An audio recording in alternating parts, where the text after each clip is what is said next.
is your news bulletin from Power 102 Digital. It is Wednesday, the 3rd of April, 2024. Good morning, Trinidad and Tobago. This is news to 6 a.m. on News Power Digital. National Security Minister Fitzgerald Hines and Foreign and CARICOM Affairs Minister Dr. Amy Brown said the U.S. government pulled its assistance for the Special Operations Response Team SORT of the TTPS in 2021. The move came following the deaths of two suspects held in police custody in the murder of Andrea Barrett. Minister Brown said on March 24, 2021, he received a visit from delegation from the U.S. Embassy led by then Charge of the Affairs Shante Moore on what he described as an urgent and important démarche, which stated that as a result of the investigation into the members of the police service SORT stemming from the Andrea Barrett murder investigation in February 2021, the U.S. government was obligated to cease all forms of security assistance to SORT under the U.S. Leahy law. One day after this, on March 25th, the Ministry of Foreign and CARICOM Affairs received a diplomatic note issued by the U.S. directed to the TNT government. It further stated SORT of the TNT Police Service was thereby ineligible for any U.S. security assistance due to credible allegations that the unit is implicated in acts of gross violations of human rights. Minister Hines also said investigations are ongoing into several issues surrounding former Police Commissioner Gary Griffith. In response, immediately following the press conference, NTA political leader Gary Griffith labeled the comments of both ministers Hines and Brown as, quote, pathetic, immature, and shows a total irresponsibility. Griffith said he was totally shocked that both ministers spent over an hour bashing him without revealing any crime plan. He said he believed their comments were politically motivated. Griffith also insisted there was no attempt to cover up any alleged crimes by SORT officers involved in the apprehension of Andrew Solo Morris and Joel Belcon, who were suspects in the kidnapping and murder of Andrea Barrett in February of 2021. As for Hines calling him a failed experiment, Griffith said he could similarly rate the minister's performance. And National Security Minister Fitzgerald Hines says he's constitutionally responsible for the Strategic Services Agency. He's not to be blamed for the ongoing fiasco at the spy agency. Hines said had he known what was happening at the SSA, he would have acted much earlier than the government did to rectify issues with the agency. Hines made the comment yesterday at a media conference at his ministry in Port of Spain. The suspect who surrendered to police after a deadly crash on the Solomon-Hochar Highway on March 28th has been released from custody without charges, pending further investigations. On April 2nd, Central Division Police said the investigations were ongoing and the file was being prepared to be sent to the office of the DPP. The suspect, 30, a member of the TNT regiment, the cash killed Neil Balai, 55, a delivery driver who worked with the kiss-making company. The crash occurred around 6:45 a.m. on March 28th on the southbound lane of the highway near the Archibald Stadium in Couva. Dashcam footage showed a black Hyundai Iconic car hit the truck from behind. On impact, the truck veered off the road and crashed. The car did not stop. About 12 hours following the crash, police found the car in Presal. The suspect was later surrendered to the Freeport police station. Meanwhile, Neil Balai's family is pleading with authorities to release his body and give them peace of mind. It said the situation surrounding the family has taken a toll, particularly on Balai's wife of 32 years, Nilette Balai. Former Attorney General Ramesh Lawrence Maharaj believes the decision to abolish the Privy Council should be made by people of the country through a national referendum. And the opposition UNC says if the government is intent on changing the country's constitution to replace the Privy Council with the Caribbean Court of Justice, the UNC is adamant it will not receive opposition support in Parliament. The debate on the Privy Council resurfaced following the death of former Chief Justice and CCJ President Michael de Labastide. In paying tribute to de Labastide's life, Attorney General Reginald Lamour, Senior Counsel, said this country should honor the former CJ by replacing the Privy Council with the CCJ. Currently, Barbados, Belize, Dominica, Guyana, and St. Lucia all recognize the CCJ as its final appeal court. According to the opposition Senator Wade Mark, the UNC still believes the CCJ is open to political interference. And finally, internationally, Taiwan has been struck by its most powerful earthquake in 25 years, which measured 7.4 in magnitude. Officials have confirmed at least 9 people have died while rescuers are searching for 77 people trapped in collapsed buildings. 5 of the dead, including 3 hikers on a nearby trail, died from falling rocks. The epicenter is located 18 kilometers, or 11 miles south of Taiwan's Hualien City, according to the U.S. Geological Survey. The remote mountainous region of Hualien was rocked by huge landslides, causing damage which could take weeks to repair. Tremors were felt as far as the capital, Taipei, with videos showing buildings shaking violently. The quake initially sent off tsunami warnings on the island and neighboring countries, some of which have since been retracted. And that is news to 6 a.m. right here on News Power Digital. We'll have major news coming your way at 7 a.m. Good morning.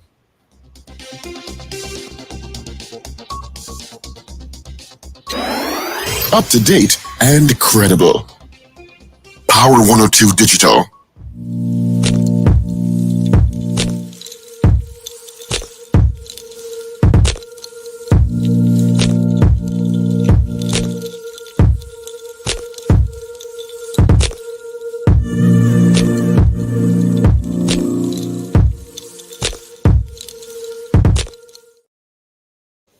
Wednesday, this Hump Day Wednesday, the 3rd day of April. Good morning to you. Thank you so much for joining us on the Power Breakfast Show on Power 102 Digital. Of course, full casting. You just heard from Super Paul, with our news update. Of course, we have a major news coming up at 7 with Avi. We'll hear from Richard Ragoobarsingh, Wendell Stephen. We've got Ruben in the mix. He's not washing his car today. And we've got Shane in. All right. My name is Steve Kahn. Quickly, let me just see if we have any issues to tell you about. It is 25 degrees with light rain at Piarco International Airport, 24 at Crown Point with showers in the vicinity. And let's check the highways and byways quickly to see if there's any issues to tell you about. I'm looking. Let's see. I got one accident. It is by the roundabout on Rivulet Road by the gas station there. Yeah, we got one accident there. Hopefully that won't cause too much of a delay, and hope it's not too serious. But apart from that, that's it. Good morning to Super Paul. What's happening? Good morning, Steve. Good morning, Richard. Good morning, everyone. How are you this morning? Good morning, guys. Good morning to our listeners and viewers wherever you are. Ragoobarsingh Welcome here. to the Power Breakfast Show. What? Silence. I thought he was saying something. Usually he's saying something. He said, hear this? And then there was silence. Okay, let's. I make my own jingle, but it's not as good as Richard's jingle. So yeah, I made my own too. I made my own. Let's see who sent us hellos first thing this morning, gentlemen. Let's hear it, Paul. You can't say you make something and not give it the say. I have to download it first off the site, So the site, the audio you sent, yes, it was a strange format, which my computer could not translate. So you have to send an MP3 or some other wave version, please. I did send it as an MP3. I didn't send it as an MP3. No, you sent it as an MA.MA version, which my system wasn't recognizing. That's very strange. It should have been an MP3. No, it wasn't. Sir. I'll check to see. All right. Good morning to Anthony Tinto out in Ontario, Canada. Oliver Manwaran. Hi, Sasha out in London in the UK. Mogain out in Aruka. Sasha is saying rainwater tax in Canada. Okay, I don't know what that is. Marcia Rock in Orlando, Florida. Wendy and James. Garcilia in Valencia. Wayne B. in Covington, Georgia. Doreen Pierre. Morning DP out in New York City. Ray out in West Palm Beach, Florida. Carol Guevara. Cohen Duke. Boyba Daisy. Maria Celia. Huda Wells. Nasa Mohammed. Subash Mangal, good morning. Shanifa Ali. Shoin Kerr. Gloria Gray. Michael Robinson. Good morning to you, Michael Robinson. I was asking about you last night because I remember you said you were in Taiwan. So I was wondering what happened to you there. Glad to know you're back in Japan and it seems to be all safe. Oh, you left there yesterday. You left Taiwan yesterday. Oh, you're lucky. You're one of the lucky ones. Good morning to Sankofa. Dan Raj, good morning. Um, somebody else is saying good morning on WhatsApp. Okay, Shanifa. Yeah, so good morning to you all. Thank you so much for giving us a message on WhatsApp at 318-1021 and on Facebook and on YouTube. Anyhow, Miguel, good morning to you as well. Rainy in Grande. Okay. Rena Budu Jennings. Woohoo. Good morning to you as well. Sunny San Fernando. Sunny out in sunny St. Martin. Okay. In St. Martin. All right. Jaron Joseph. Good morning to you guys as well. All right. Thank you so much for hitting us up first thing this morning. We love it. We love it. It's a wet one, guys. It's a dry one. Fans are dancing up a storm. Tried it yesterday. It's drier than yesterday. Drier than yesterday. Yeah, the more showers yesterday morning. Brenda Isaac, good morning to you. You need to put down the phone before you come on. These shows that you want to give this day over the morning, it's not necessary. I was actually trying to find a place where I could get proper lighting. Too much this morning. Oh my God. Morning, Wendell. Good morning, gentlemen. Good morning, listeners and viewers all over the globe. It's Wednesday morning. This is the best audio you've had in a long while. You know, you keep saying so every time I use these places and their Wi-Fi. Yeah, you need to move into a hotel. Forget home. I need to travel more. You need to dump that service provider you have in Trinidad. That's what you need to do. I wish I could have, but unfortunately, all of them proven to be the same. You know. But good morning, guys. It's the weekend. It's the week after a public holiday. We're here. We're happy to be in the land of the living. Happy birthday to belated birthday greetings to Shane here. Was it yesterday? Yeah. Shane's birthday was yesterday. Belated birthday greetings. Councillor in Port of Spain, Jamil Biznat, also celebrated his birthday yesterday too. And it would also have been the birthday of Dr. Morgan Job. God rest his soul. His birthday would have also been yesterday. Yeah. Good morning to Sherwin out in Houston and Michael Mapp. Good morning. Did you all see the press conference yesterday by the Ministry of National Security and the Minister of, which included the Minister of Foreign and CARICOM Affairs? No, I didn't see it. I've heard about it though. Well, I heard about it through former Commissioner Gary Griffith because he put out a post on it. And that's how I found out there was a press conference. But what was the purpose of the press conference? The press conference focused almost entirely on Gary Griffith and his tenure as Commissioner of Police, which outlined by both Ministers Hines and Brown about something. Actually, I've heard about it before. I heard about a little more than they said in the press conference also, that whilst Mr. Griffith was Commissioner of Police, remember under his tenure, they had the horrible Andrew Barras situation, which resulted in the capture by police of two gentlemen, two men. I'm going to call them gentlemen. There's a gross misuse of the word gentleman. Andrew Morris and Joel Belcon, right? Who were suspects in the abduction and subsequent murder of young Andrea Barras.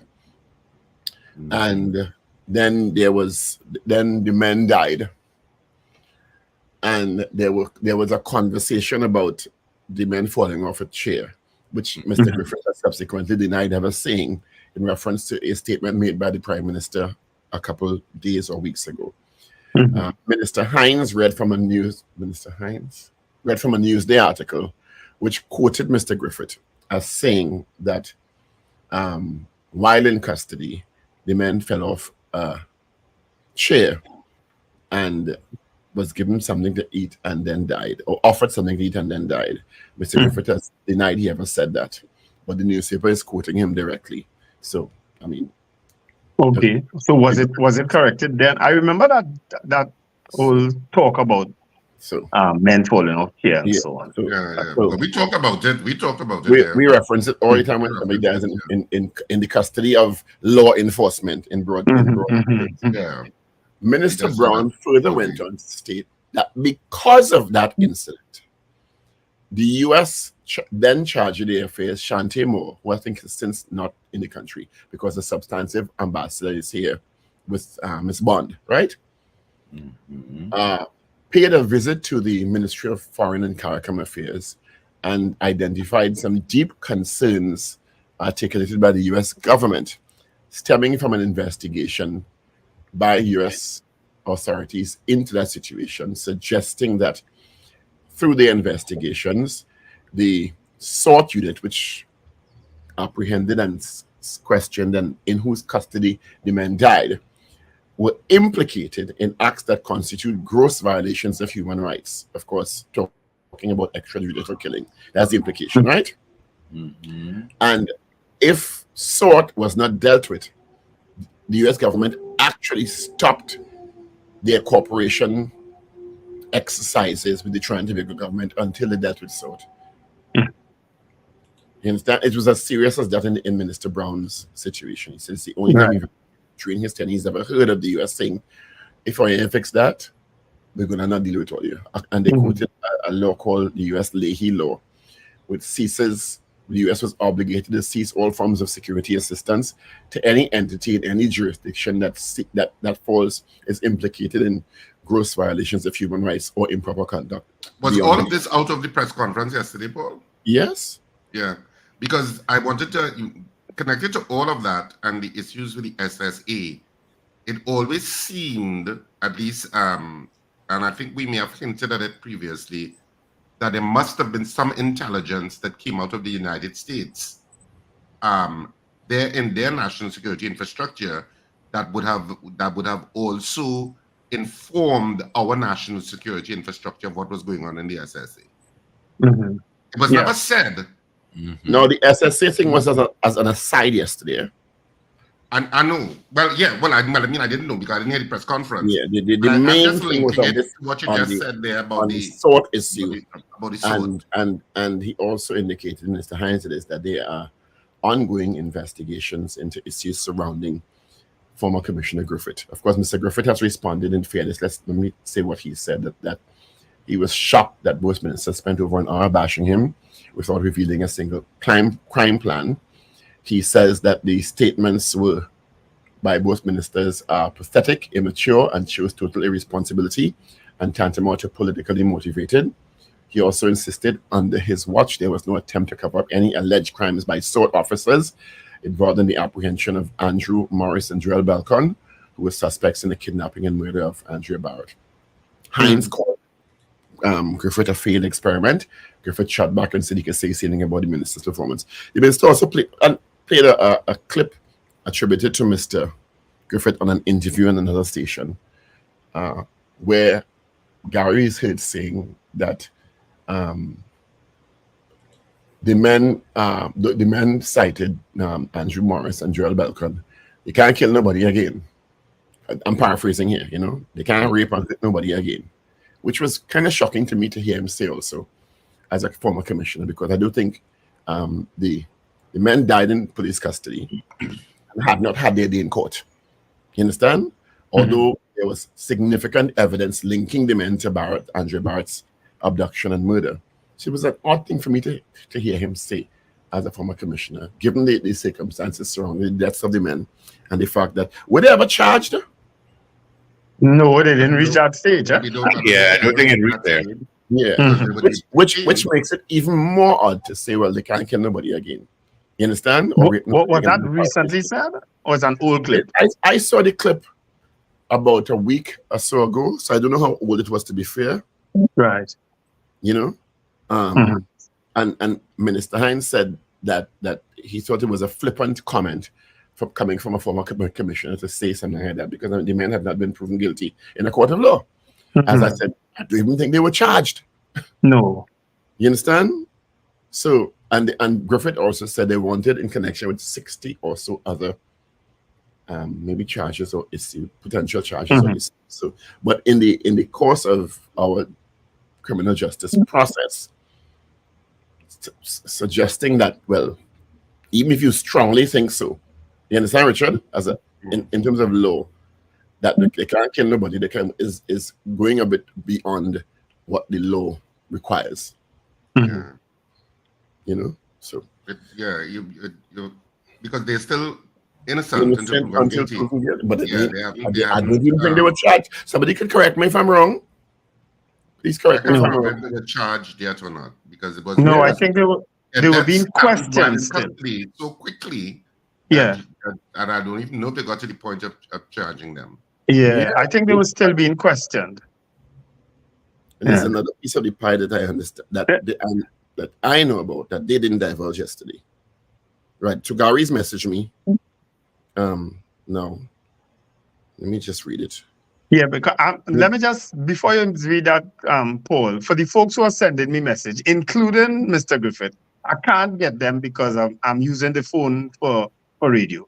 So I can't access them. I'm seeing them coming through as a byline on the top of my screen, and I can't read. So Christu said, Jaron, Gary, I can't read you. I can't get to your messages until we get them. Let me just read Gary's response that he sent to me, right?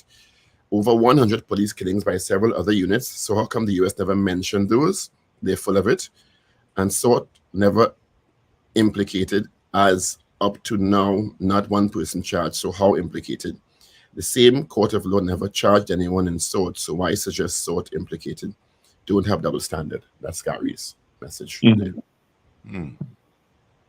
But what was the real purpose behind the press conference yesterday, though?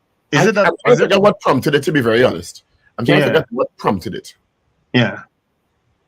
You know, and it was all about Gary Griffith, quite frankly. And then one of the reporters asked about. So I'm trying to figure out what prompted it.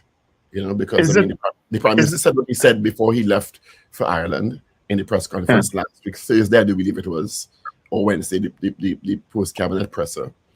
And then this, it seemed very pointed to me, you know, about Gary Griffith. And then a journalist asked about Minister Hines and what his potential responsibility as Minister of National Security in the SSA fiasco. And he said, well, he's constitutionally responsible for national security, and the SSA does fall under him.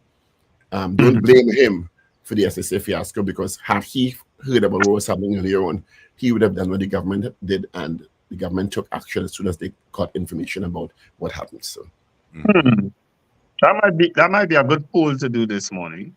So it was an out of the blue press conference, to be very honest. Yeah, is it that prompted it?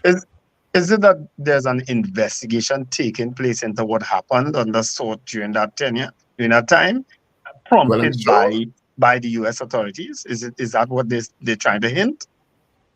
Maybe it's because Gary say going for St. Joseph. I don't know. Nah, they can't seriously think Gary. But then what? It's an odd press conference. I don't know. Is it that Mr. Griffith said something in the media that or is Finbar saying Mr. Griffith made statements about the SSA having guns all the time? Yes, he said it's true. He did say it. This could be the reason that the Prime Minister is a blatant liar about the SSA's ability to have weapons. The Prime Minister referenced that in his press conference.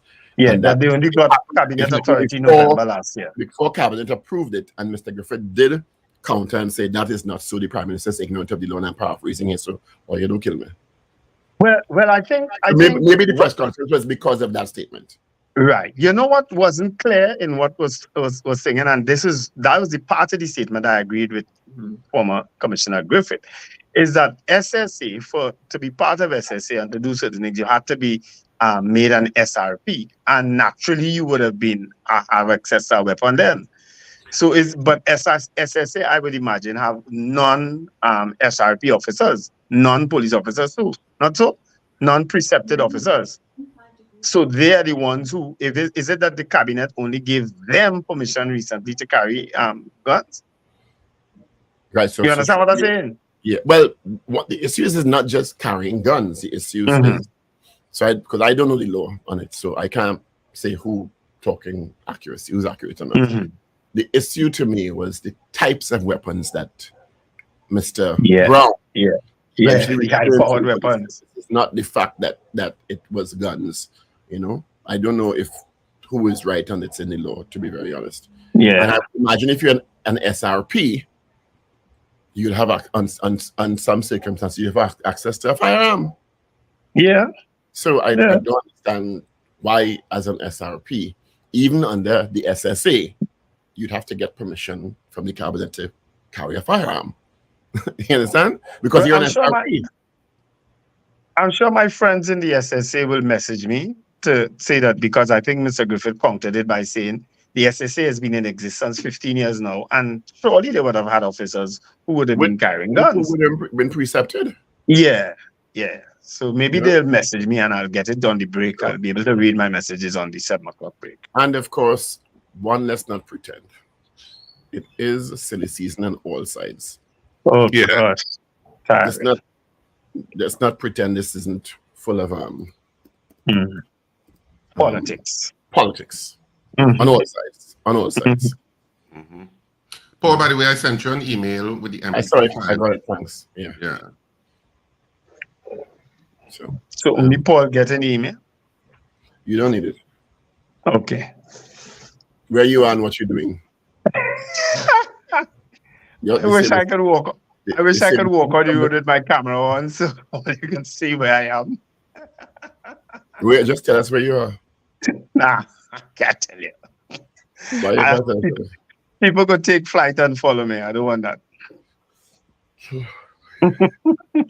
Anyway, so that press conference dominated the news, as one would imagine. So a lot of people are asking, and they asked a credible question, not necessarily Minister Hines. To me, I will ask the question, and this question has come up over and over since the SSA brouhaha broke out, and we didn't begin to get to the under the tip of the iceberg with that yet, quite frankly.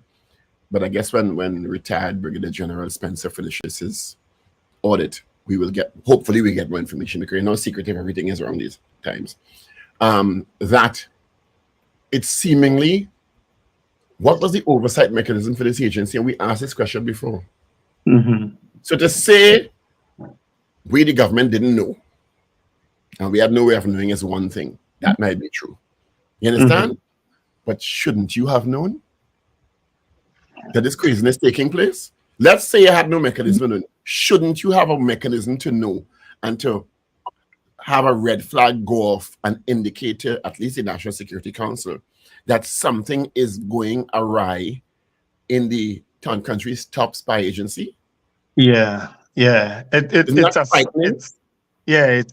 worrisome that a minister of national security would not have his ears to the ground or not have people bring information like that in. You understand? Or have a mechanism in place so that things that are happening there, whether it's through the PS, through some committee that provides oversight for whether it be police, although there are other mechanisms to do that, SS agencies inside them, you understand? That are not covered by like the Police Complaints Authority, for instance. Yeah. That you will get information that something could be going so drastically wrong that you got to basically shut down and audit and revamp the whole agency. Yeah. It'll be interesting to hear from former National Security Minister Stuart Young, who would have spent quite a while there, as to what his experiences were when he was minister with the SSE. And what will he say when he's part of the same cabinet? He can't say anything that the Prime Minister, the Minister, the President, Minister of National Security saying. He can't say anything different. When Lem said? What do you say different? When it wasn't happening, it happened under he watch? No, Lem say, let him say that he is unaware of any happenings under the SSA, because I have been hearing about it for a while. It's clear that it's been happening for a while. These guys and them didn't just show up in the SSA recently and thing. Major Best was there before Minister Hines became National Security Minister. Not so? Yes, I think He so. didn't just get there. Is it 3 Okay. or 6? I don't know the timeline. I can't say definitively. Wasn't it 2019?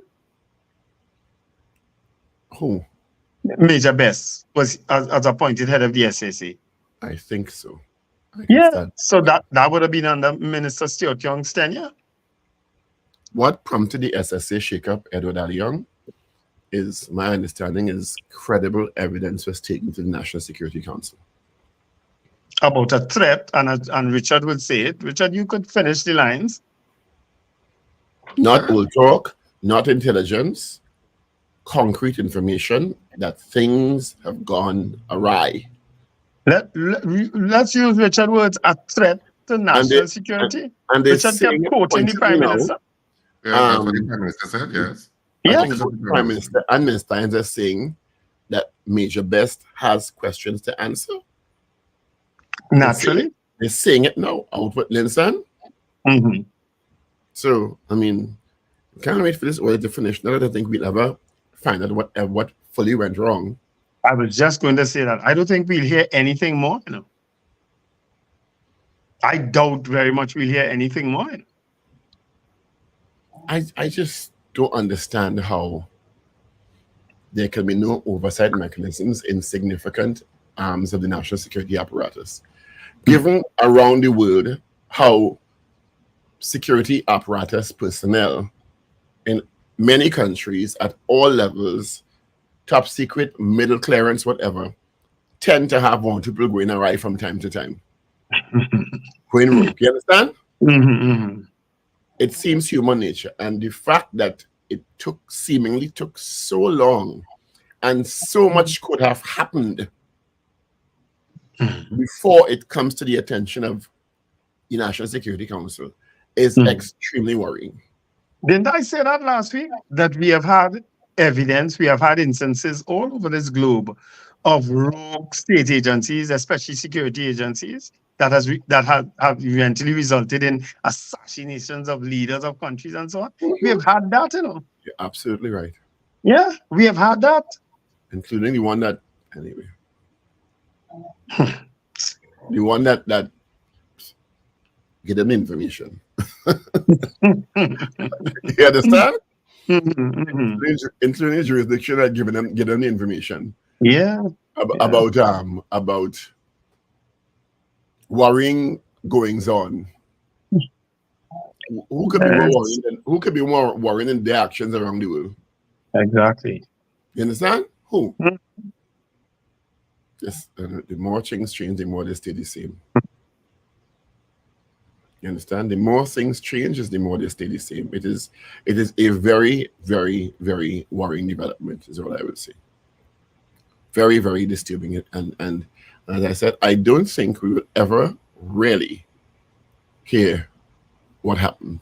And they'll cloud it in. Well, we can't say it because of the national security concern. Yeah. In other news, the individual who is the suspect in the accident that claimed the life of the Kiss baking company driver, his name is Neil Balai, he's 55 years old, has been released without any charges being laid. No, that's the Kiss driver name, eh? That is Kiss driver's name who died. Yeah, that's Kiss Well, driver.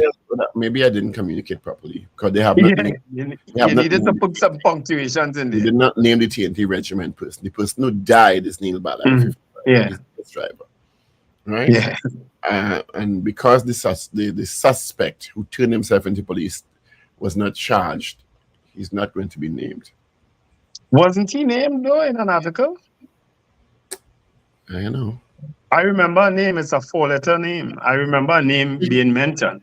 So he's not going to be charged, or they're still investigating? He has not been charged. Investigations are continuing. Oh, okay. They took information to the DPP. Clearly, the DPP tell them, listen to me. I have enough here. You understand? But we didn't the other day, These things are confusing me sometimes. The releases of people lately, they have been confusing me. In the face of, in my opinion, I'm not the DPP, I'm not a lawyer, glaring evidence. Because someone was videotaped, was caught on a dash cam getting into an accident with a kiss truck. The kiss truck driver subsequently died. The car was recovered. Right? The person subsequently came in as reported with an attorney. Okay? To give their side of the story. I don't know what else is needed. Well, what charge do you suspect should be proffered? That's the issue. I don't know, but you have to meet the benchmark to make the charge. But being released without charge, pending further investigations. I don't know what other investigations could come. Well, that's the point. Maybe the evidence presented to the DPP does not meet the bar for a charge to be laid at this time, given the laws available.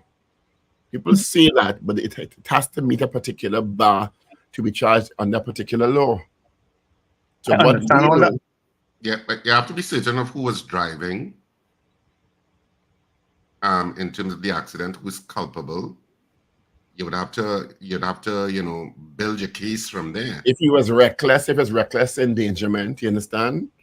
If you don't know what to tell them or other witnesses. I don't know what about the DPP, of course, is trying to, because sometimes who was booked recently by a judge for bringing a case that didn't have any merit or something. I can't remember.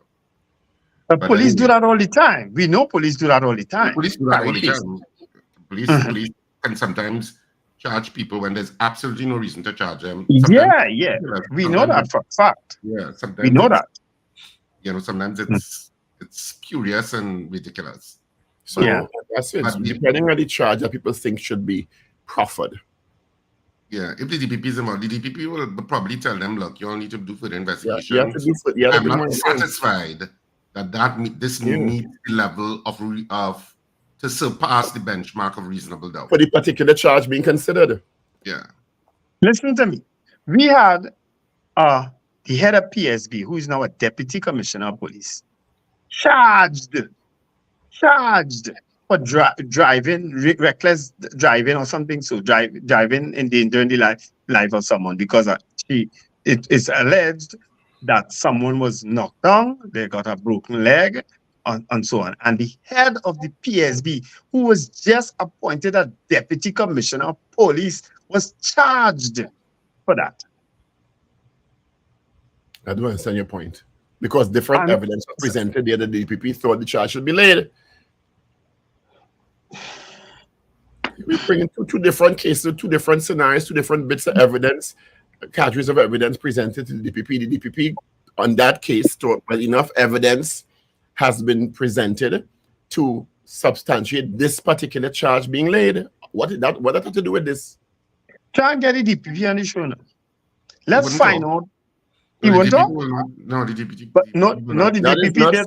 The DPP did very often. So the DPP did some interviews recently on another radio station. He talked to us. He does interviews. I heard him myself that morning. Charging on talking a specific case. That's before the courts. But no, he wouldn't speak on that. He will talk. He's done interviews. He does interviews. He speaks generally. But so it's general information we're looking for.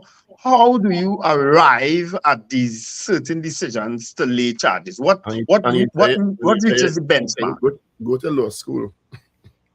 Richard, deal help us now.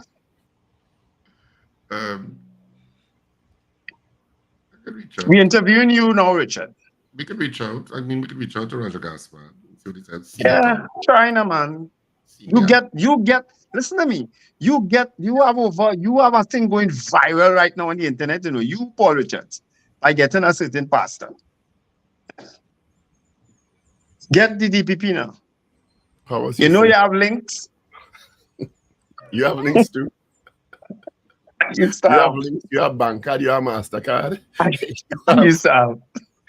You have all kind of things. No, I was in panic mode last few days just because none of my cards wouldn't work. You see? To make some quick calls.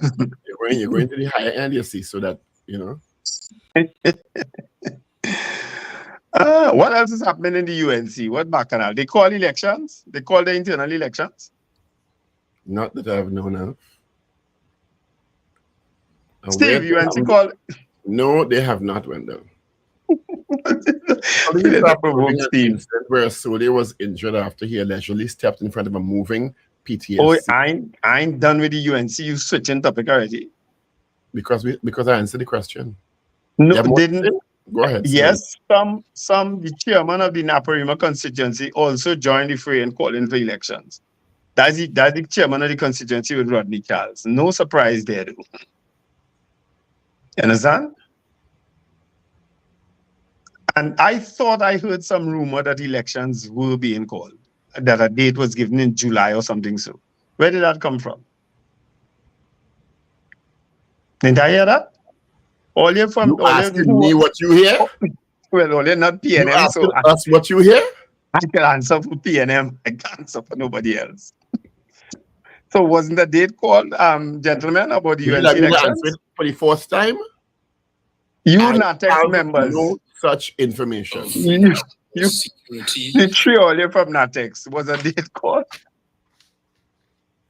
For the Well, a release would have been sent out to make it official to answer your question. Okay, and nothing has been sent out. Yes, we have not seen any press release. I think it makes sense the PNM Tobago election with what you hear about NATEX. What PNM Tobago? What back? You see that picture? Is that a true picture? With Fali Augustine with a gun behind his back?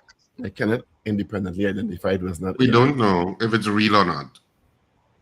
You know, you have to say whether things real or not, because in this time of photo manipulation, you're like, is this real or is this not real? Verify it was not an AI generated picture.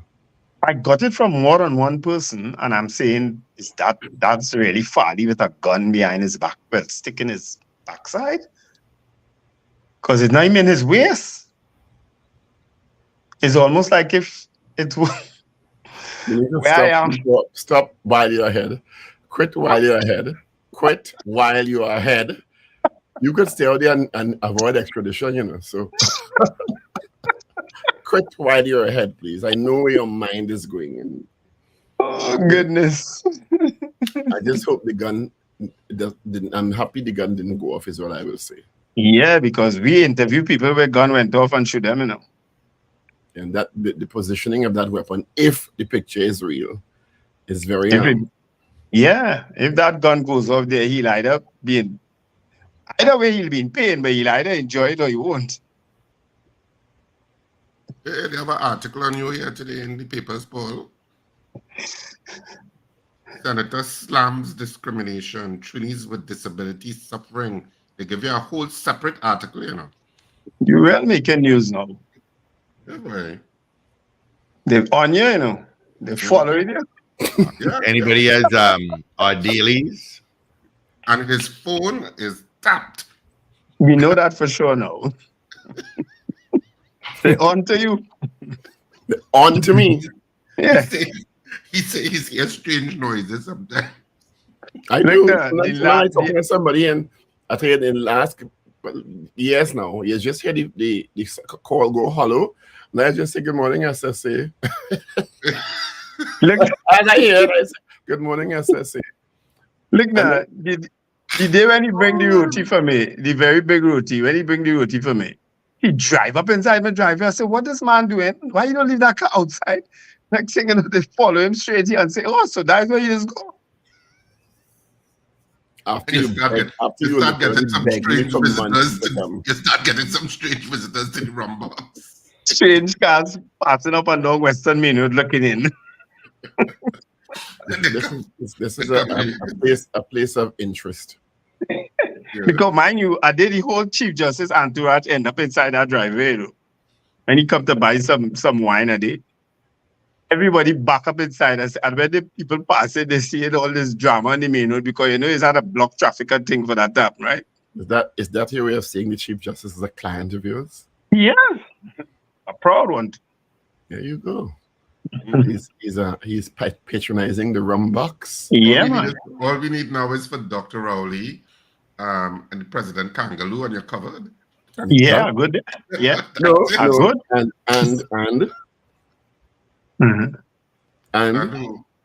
so you cover all the constitutional offices except one. Right. General. You cover the president, You cover the Prime Minister. The Chief You cover the Justice. Chief Justice. Who is the other one? The AG. Yeah. No. Who? Let me move ahead. 6:46. Yeah, papers. What they do papers while we figure out that I'll mystery. message you. I'll message you. Okay. I remember I can't. I'll read it on the 7 o'clock newspaper. Mm-hmm. I'll message you. Anyway, you have papers about And then Ragoobarsingh? I sent you the MP3 files too, You did it. Okay. No problem. via email. Sure. So I'll start with the Daily Express, since, as usual, I'm the responsible one who went out on Oh, that paper. okay. The opposition leader. Just figure it out. Okay. I just figure it out. I might get up. Anyway, I'm a hush. Thank you. We have all the Read it, alcohol. Governor. We have alcohol. I stopped myself. Read the Lines papers. of all dailies. Read The the Daily Express for this morning, Wednesday, April 3rd, 2024. Funeral pain is the headline that the Daily Express went with. Family claims runaround for autopsy of body of KISS driver killed in accident. April showers is the picture. Rain relief. A pedestrian walks along Independence Square, Port of Spain yesterday, sheltering under an umbrella. Basically, that's the picture. Subheadlines: Deaths of prisoners sought funding SSA Griffith under the gun. That's a subheadline on the front page of the Daily Express. And that's it. On the back page, well, there's also a picture, of Neil Balai, the deceased KISS driver. On the back page of the Daily Express, warm-up hub, Australia, England, West Indies among teams based in Trinidad ahead of T20 World Cup. And Nikki P goes on the offensive. Hey, I watched some cricket last night, Wendell. I went to a cricket match, believe it or not, in the in Constantine Park, where legal aid mash up the industrial court. Anyway, the Trinidad and Tobago news day for today. The main headline: Government hits back at Gary. Ministers, U.S. ended sword support under ex-cop. Police Orapun murders, total dotishness. And the main pictures of goat racing that took place in Tobago on Tuesday. And on the back page of the Newsday, we need all your support. Jehu Ice TNT's 2025 Carifta hosting after 27 medal haul, 2,400 seats added at Lara Stadium for T20 World Cup. And the main picture is of supporters wave national flags at the Piago International Airport yesterday to welcome home Trinidad and Tobago's Carifta athletes who arrived from Grenada with 27 medals. So it's a nice crowd with Trinidad and Tobago flags waving. So that's the front and back of the Newsday, and I'm moving straight on now to The Guardian. What headline did The Guardian go with? I'll tell you. Don't blame me. Hines refuses to accept liability for SSA fiasco, admits he was constitutionally responsible, would have acted sooner if he knew of issues. All of that is on the front page. The main pictures of goat racing that would have taken place in Tobago yesterday, and 7 bee nests found at Palmies Park after attack, and suspect in crash that killed KISS driver released. All of that is on the front page of the TNT Guardian this morning. And on the back page, ahead of T20 World Cup, England Aussies to warm up in TNT. And that's it for our 3 dailies this morning. So now you know what's going on in the 3 daily newspapers in TNT. All right. Thank you so much, Rich. Let's get the results of our morning poll from yesterday. Yesterday, we asked you, should the state provide consistent security at HDC housing developments? Well, the votes are in. 57 said no. Okay. Let's get into this. I have 2 morning's potential poll. questions. What's that, Paul? You I have 2 mumbled. potential questions. Which one? The one about Minister Hines? That's the focus of one. Mhm. Let me turn on this volume.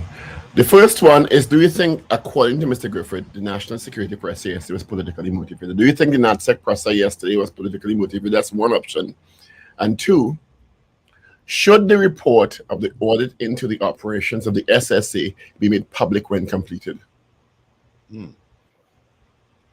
I like George. both of them, actually. I like the second one. Ragoobarsingh be the tiebreaker. Both are good. I like the first one for the Bacchanal. All right, that's what we're going to go with. There you go. Yeah. Presser. This one a little Not more everybody. spicy. It's more spicy. Not everybody will understand presser. You should put press conference. Do you think the national security You press understand? conference held yesterday was Tuesday was politically motivated? 222-8255 North Americans toll free at 866-525-1099 on Facebook, on YouTube, on WhatsApp at 3181021. Ragoobarsingh into something. What? When you're out there, he's be spicy, you know. It'd be spicier too. Spicy. You don't have a clue of who spicy I am. And I don't ever want to know. Sharon says yes. Boy Bedesi says yes. Richard, you writing, right? I can't write. Yeah, I'm writing. Good morning to Well, your hand being used, though. Oh, you can't write. The other hand. Hector says yes. What says you, caller? Good morning. Good morning, gentlemen. Morning. Extremely politically motivated. What was the other reason?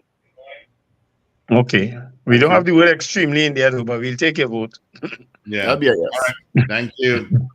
Ian R. Joseph says, where did he go? Yes. No. Well, Ian, make up your mind. He says no. Sorry. Hector says yes. Julia S. Batiste says yes. Lester Craigwell, yes. Josie Richardson says yes. Two hands. All right. Feel safer now. That one hand thing, then you switch to the next hand, and then you switch to the next hand. No. Two hands. All right. Do you think the press conference held by Ministry of National Security yesterday was politically motivated? Yes or no? You know, there's a joke about this man who had no hands and he pressed on a doorbell.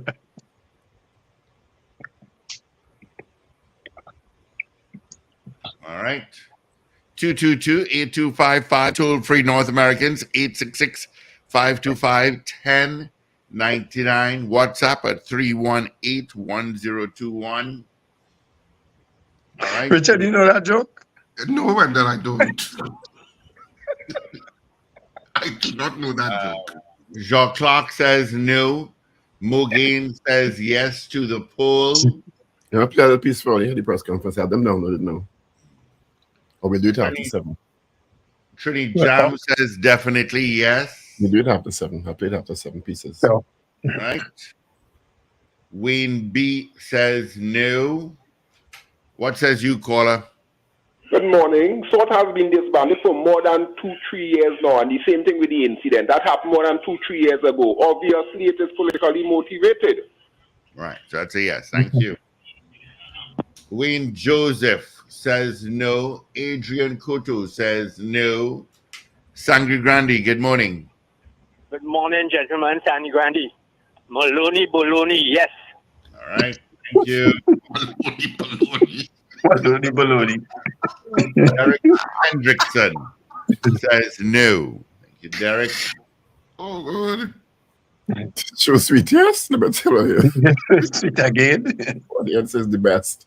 You're the best audience, the best. I'll give you all that. Sure, yeah. Carol Guevara says no. Thank you, Carol. All right.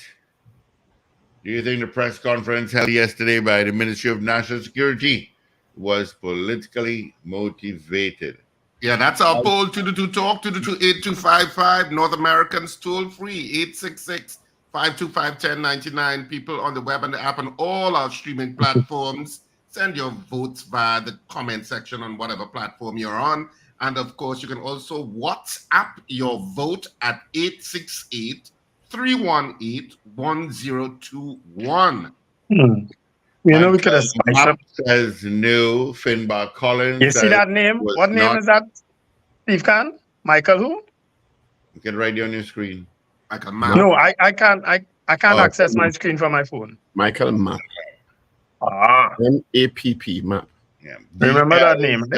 DL says yes. Good morning, Lorna. Good morning, Carly and Indy. Oh, yes. Thank you. All right. Trini B. Collins said no, right? Yeah, he says no, right? Michael Robinson, who left Taiwan yesterday, is now back in Japan, says yes. What happened in Taiwan recently? An earthquake. Earthquake. 7.8 major earthquake. Wow. Yeah, we had one after 3 this morning at 3.5. I think Ecuador had a strong one too. Only by you feel it? Did they feel it? Chris Toussaint says yes. Roger says no. All right.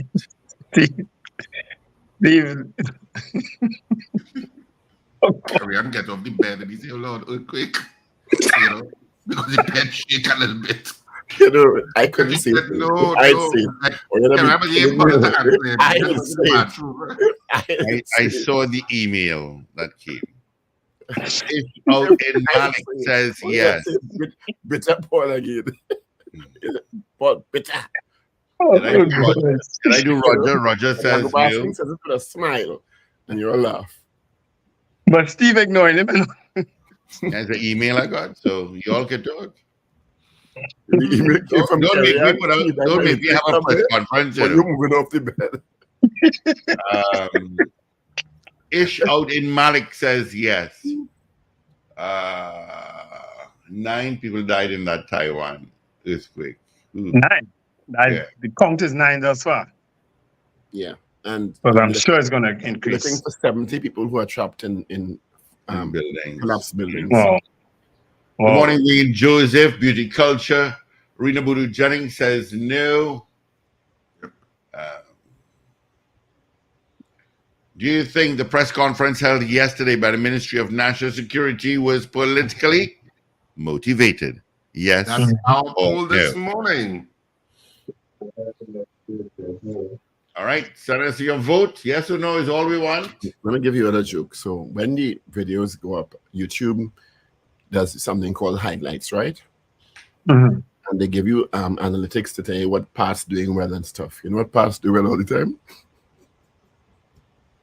What's that? When Wendell and I fighted. Oh, is that so?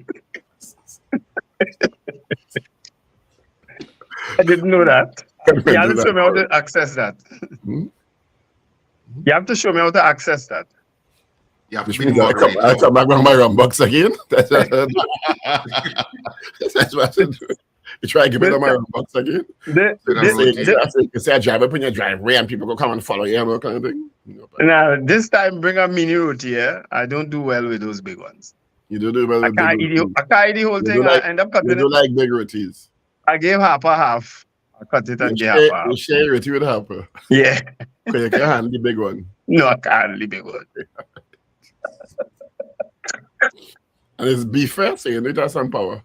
Yeah, I know. I love beef roti. I love hot chop mini beef with chana. That's it. Yeah, I could eat that every other day. I like them mini beef too. Yeah, I could eat that every other day. Try a Juman roti. I have You can't eat a big hot chop. You can't handle Juman at all. That's 4 means for Wendell. Yeah. I have, when I order in Juman, I have to order a small. Your mouth small. I don't even order to go there on a Saturday. I don't wait an hour. Your mouth can't go over the whole roti. Your mouth small. No. I just have to eat that roti like bus up shot. Them big roti. I thought a Alison Richards says, gentlemen, Ramesh wants Mirage has called for public referendum on CCJ's final Court of Appeal. Mm-hmm. Even though a referendum is not constitutionally part of our... Nothing stops us from doing it. Makeup. And we could do it, but, it's not really part. It's not binding. Roger? Go ahead. Renau Holasi says, hi, guys.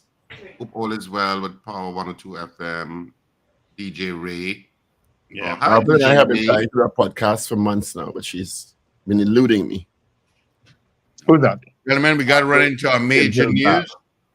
So let's do that. Steve, so we're getting numerous complaints that the key of the logon is not what it used to be. Please correct. The key of the what? Log on. She's doing log on now. Like if it's out now, you log on. She need to fix that. Maybe. So log on. You all kind of KO'd the poll, and people started talking about roti now. So some people say Charlie's roti in Tunapuna is the best, and all they just KO the whole poll, and people want the roti. We'll do a special session on roti one of these days. Yeah. Was that Evie? Log on to power102fm.com. That's it. Okay, Evie. Thank you. Thank you, Evie. Let's get into our major news. Evie is in. This is your news bulletin from Power 102 Digital. National Security Minister says the U.S. government pulled its assistance for SORT in 2021. Meanwhile, the National Security Minister says he was not aware of the hiring practices at the Strategic Services Agency. The suspect who surrendered to police after a deadly crash on the Solomon Hushoy Highway on March 28th is released from custody and dozens stuck in Taiwan tunnels after biggest quake in 25 years. Details in a moment.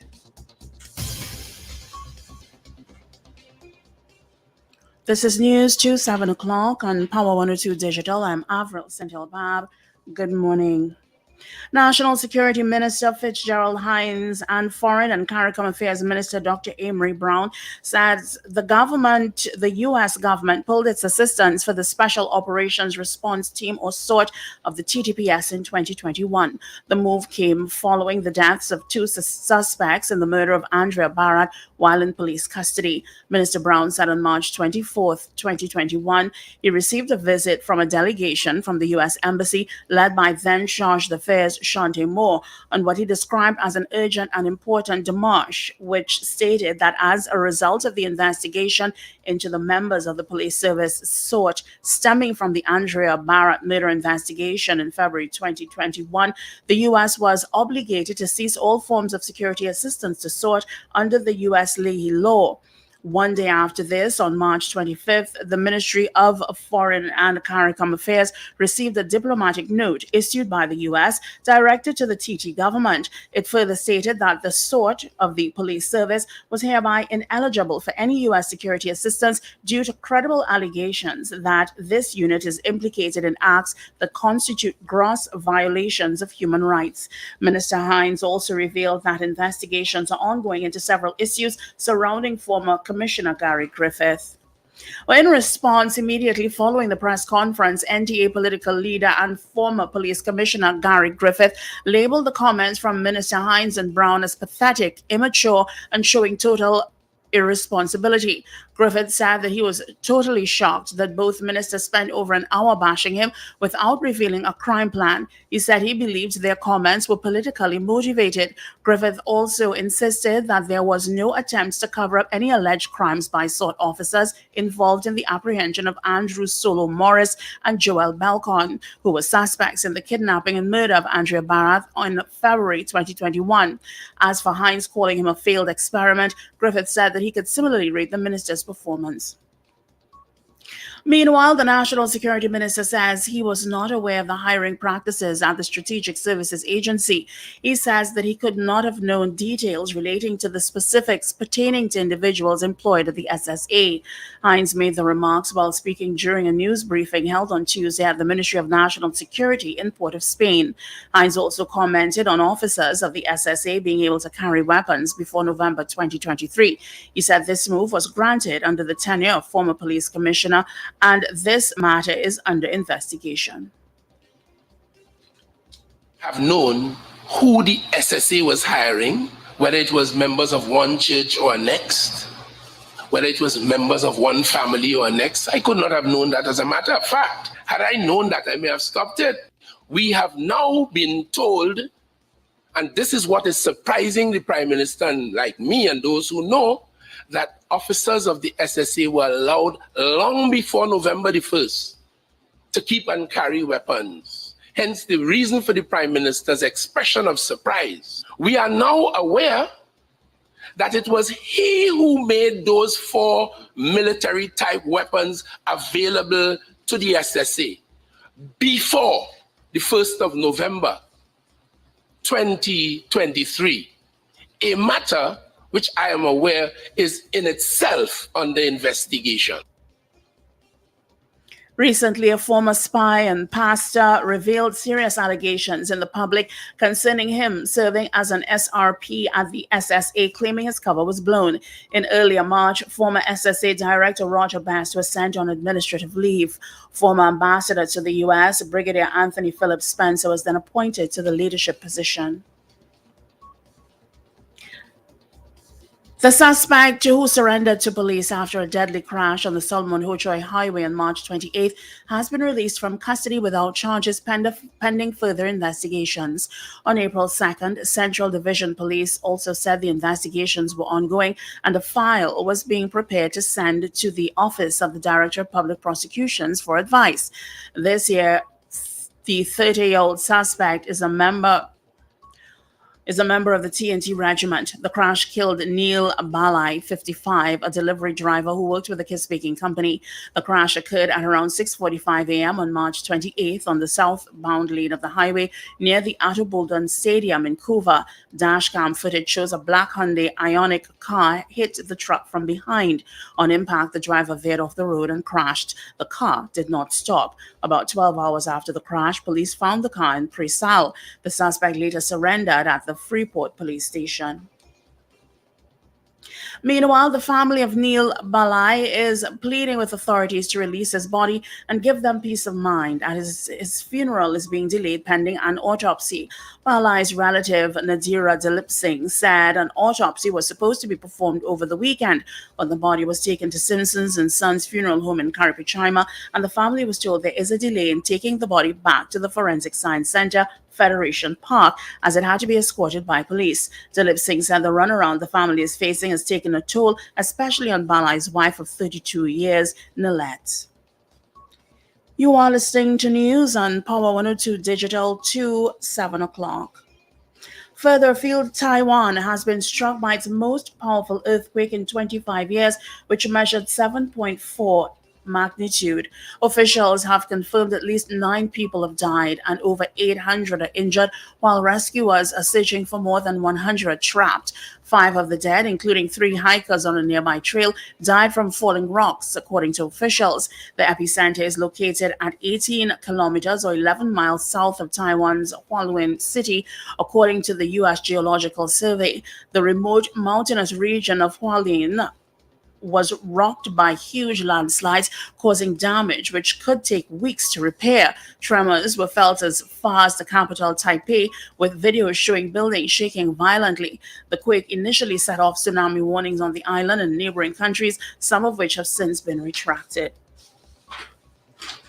Finally, here's weather news for the period today till midnight. Trinidad and Tobago variably cloudy and with intermittent periods of rain or showers favoring the morning period but interrupt settled conditions. There's a medium chance of isolated thunderstorm activity. Tonight will be generally settled apart from lingering showers over a few areas. Please note that street or isolated flash flooding can occur in the event of heavy downpours and thunderstorms.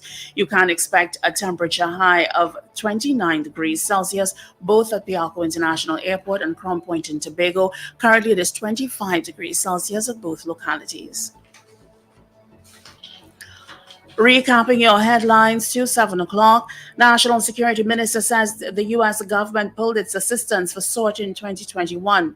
Meanwhile, Fitzgerald Hines says he was not aware of the hiring practices at the Strategic Services Agency.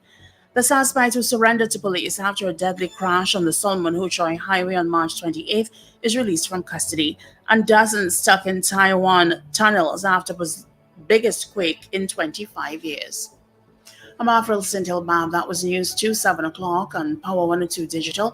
Look out for more news coming up in full at 12 noon and an update at 8 o'clock this morning. For more details, log on to power102fm.com.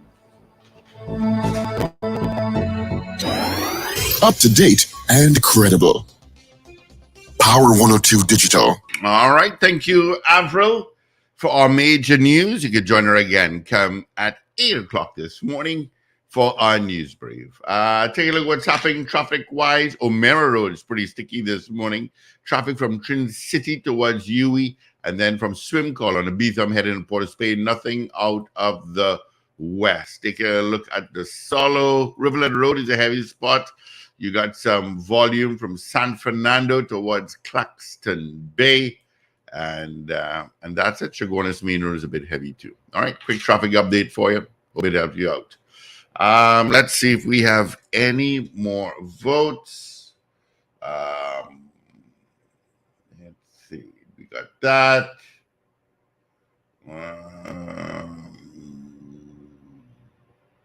Select Money Grip says no to the poll. And that's the only one I've got here. So a poll this morning, do you think the national security press conference on Tuesday was politically motivated? That was our poll this morning that we asked our listeners what they thought. We had 31 people voting on the poll this morning. Of the 31 people, 18 said yes, they think it was politically motivated. 13 said no, they did not think it was. So 18 versus 13, yeses versus nos. Of course, you can continue to vote on the poll throughout the day through our programming, and we'll give you the final results tomorrow morning, which will be Thursday. And it's the beginning of the weekend, of course, at Thursday at midnight. So you know I'll be reminding you that tomorrow.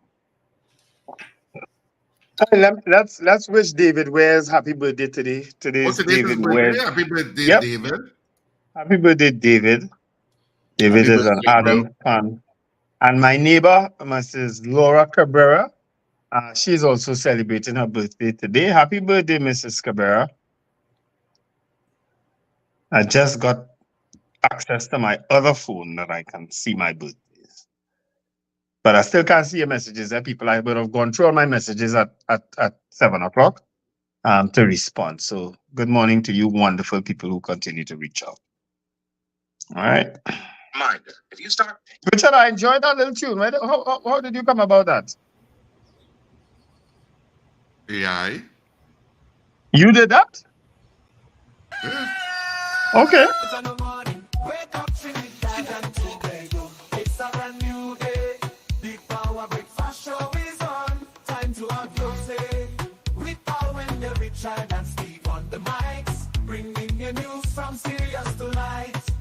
It's the Power Breakfast Show. Be excited, get ready to go, go, go.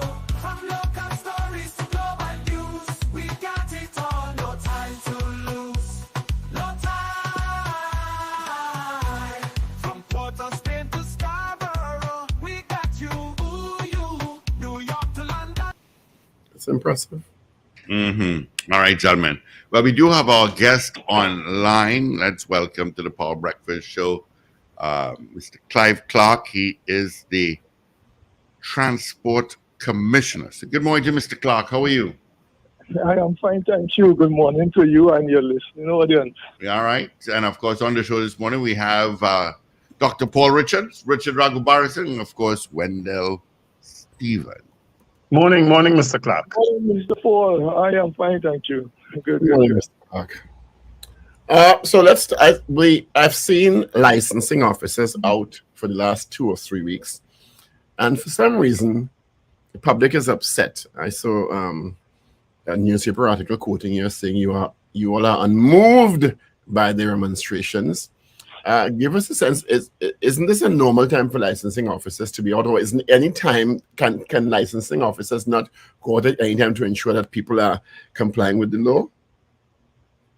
Well, thank you very much for that question. I want to answer that question in the context first that if we are fair, what we are seeing on the nation's road in recent times and in time past, you are seeing joint exercises conducted by both the TTPS and the licensing officers. As a matter of fact, those are exercises whereby the licensing department basically will team up on the request of the TTPS to assist with a number of road exercises. So it's not just licensing officers. It's a joint exercise between the licensing department and the TTPS. In exercises of such, what normally happens there is that the licensing officers will continue to monitor behavior in the context of enforcement relative to the Motor Vehicle and Road Traffic Act. The police also capitalize on the opportunity to do the same and also to carry out other enforcement activities relevant to criminal activities, etc. So it is a joint initiative between the licensing and the TTPS. Mr. Clark, let me ask this question because I had to take on a young man on Facebook over the weekend who started to say the government and Rowley and minister this and minister that. And I had to say, listen, what foolishness you're talking? Licensing officers and police officers don't need a minister of national security or in your case, a minister of works and transport to tell you all what to do. So you wanna tell me, do you take instructions from your line minister, Mr. Clark? Let me just point out though, when it comes to enforcement, no minister or no politician can instruct us in the context of who to give tickets to or not to give tickets to or to give this person a blight, etc. That's not the way in which we operate. The transport officers, and by that a transport officer is what you call a motor vehicle officer, motor vehicle inspector, and a couple others, ALO, etc. We have powers under the law to that as of a constable, a police officer, similar to that of traffic warden, other enforcement entities who are defined under the law. And we have our instructions to follow based on our powers within the Motor Vehicle and Road Traffic Act. So we do not really rely on any or need any instructions from the minister or from any politician to do so. We conduct our exercises based on observation, based on trends, based on concerns we have been seeing, based on the fact that we want to promote driving safety, we want to preserve lives, etc. This is what we in terms of conducting road exercises. So you all conducted an exercise over the Easter weekend, which is where the quarrel started, because people felt that why you all out the road that day, be all only causing traffic when people are have a holiday weekend and whatnot. What would prompt an exercise like that on an Easter weekend? Well, let me just say, that's not just Easter weekend. I mean, if we are fair to the system and we look at what has been happening even prior to Easter, we have been on the road almost every day. You see licensing officers almost every day. The question might be why Maracas? That might be the question, because I understand. I know we had a special request to accompany police at the Maracas area. And again, though, I'm saying that I just want to answer your question specifically. Easter weekend wasn't something different or what we are accustomed doing. So I cannot really answer why Easter weekend. The issue here must be why Maracas. I think because when I look at the concern, the thing is though is that the Maracas police the division that fall under that section again would have reached out to the licensing department because they would have had the concerns on tradition, what might have been happening in the area, etc. And when we have those calls upon the licensing officers by the TTPS, we provide support wherever needs may be. Vice versa, when we call on police to support us, we have that team building exercise. And let me just say it, I, as Transport Commissioner, will continue to support the presence of enforcement officers on the nation's road as it relates to dealing with some of the challenges we are facing on a day-by-day basis. We save lives based on what we do on a regular basis. Can you just quickly indicate to us what type of results you would have gleaned from that particular exercise in Maracas? Let me just add to that, Wendell, please, to Mr. Clark. What are the predominant types of offenses you're encountering? Yeah, I'm happy again for that. questions. One of the things we are seeing on the Nations Road, believe it or not, a number of persons are driving without insurance, and that's a serious offense. A number of persons are driving with expired permits. We have persons driving classes of vehicles that they are not qualified for. Persons are driving defective vehicles. You picture a vehicle with extremely smooth tires where you're seeing the wires in that vehicle going up to Maracas side. Just to point out that area. A number of persons are driving vehicles that are not inspected. Sadly, we also have persons on the road who are disqualified and should not be driving, taking chances. And let me just say, you see those categories, those especially with the insurance and so forth, and persons who are driving vehicles that they are not duly qualified for. I think when the issue hit us home, when one of those persons probably create some accident with our loved ones, and then you realize, as Tom they say, one have nothing to get. Mm-hmm. Then the matter is really driven home. And I'm saying though, in light of that, these are some of the challenges we are facing. And let me just point out though, we have a chronic issue with seatbelt and cell phone use right now. For some reason, in spite of the PR we are doing, in spite of the encouragement the ministry has been putting out, we continue to see a high level of misuse of cell phone and seatbelt and so on. So we have to be able to both provide that level. Mr. Clark, isn't that because when the seatbelt laws came in and the laws related to the use of cell phones while driving, the police were very vigilant about applying the law? That doesn't seem to be the case now. Well, I cannot answer for the TTPS. What I can tell you is that licensing officers, we do not miss when it comes to that. And I have been also instruct my officers further to conduct regular roving exercise throughout the country. Roving exercise is where we simply drive in a marked vehicle, and if we see offenses, we pull persons aside and issue tickets. Because I will tell you something. Normally, if there's a road exercise, persons put on their seatbelts and so forth and pass through, and that is fine. We want to do that. We want to encourage persons to do so. But what we want persons to do is to inculcate a habit, and knowing though that someone is looking at you in terms of it and the fact that one needs to do right or what is required under the. Now, speaking of that law, is it, if I remember correctly, the law states that the device should not be in your hand, but hands-free devices are allowed. Is that correct or incorrect? Yes, and that continues to be so. Yeah. All right. Now I'm not talking specifically about the case, but what is the law related to accidents on the road? One, if you are involved in an accident, what does the law require of you? And two, what is the law related to someone leaving the scene of an accident? But let me just point out this. One though is that we are mindful that once there's a vehicle accident, one needs to report that to the police, right?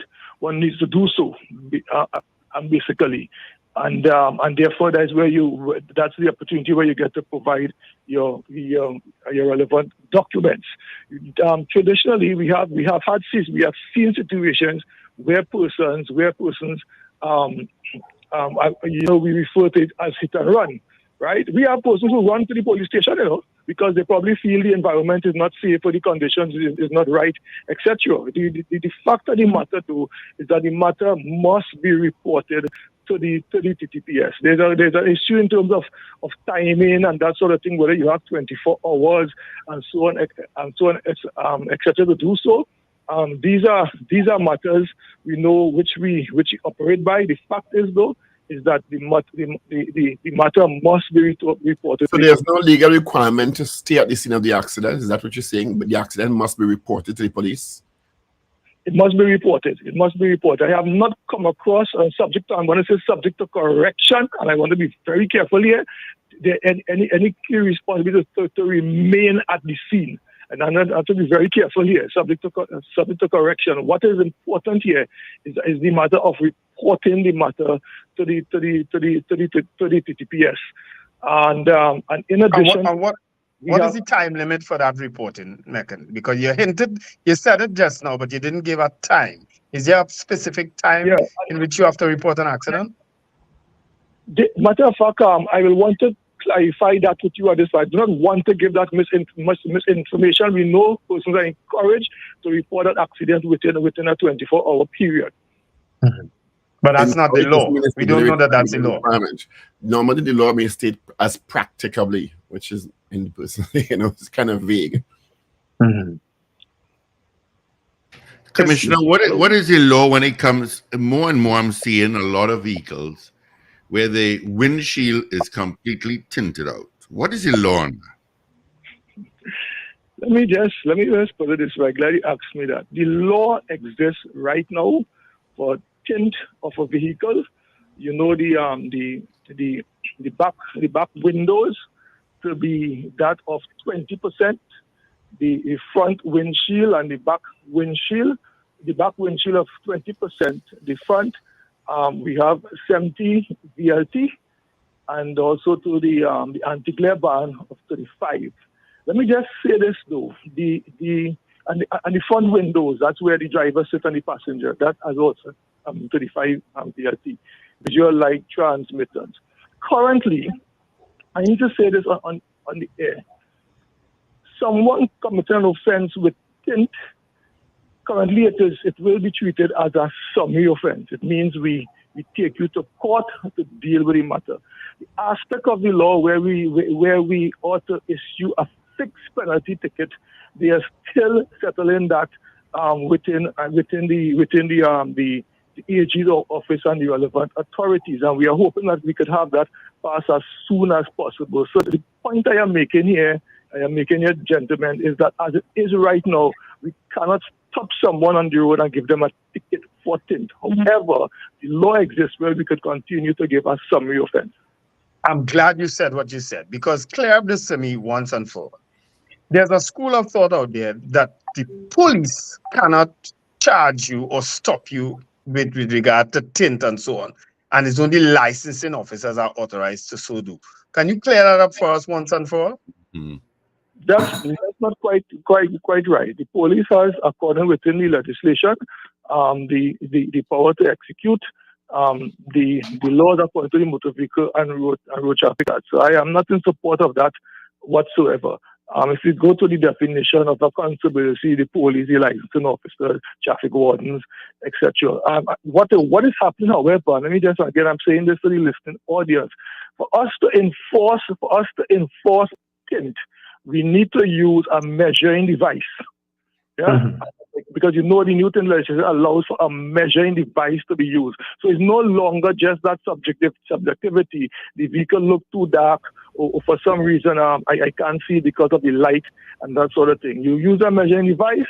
The device allows you a plus or minus 3 tolerance level, and then you seek to issue the summary offense if necessary. Right. So you cannot, at this point in time, get a ticket for tint.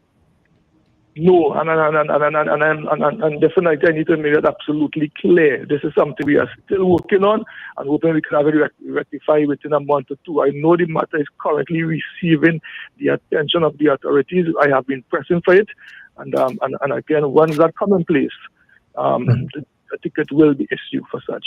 So can police or licensing officers order you to remove tint?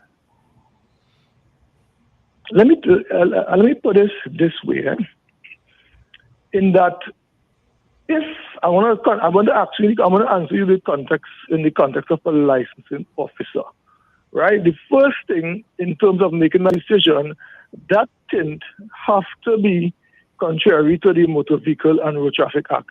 And actually, what can happen is that once there's an issue of safety, and I want to put this in the context of that, once there's an issue with safety, and a licensing officer recognize that vehicle, based on the fact that this vehicle is so darkly tinted, it could be an issue of safety.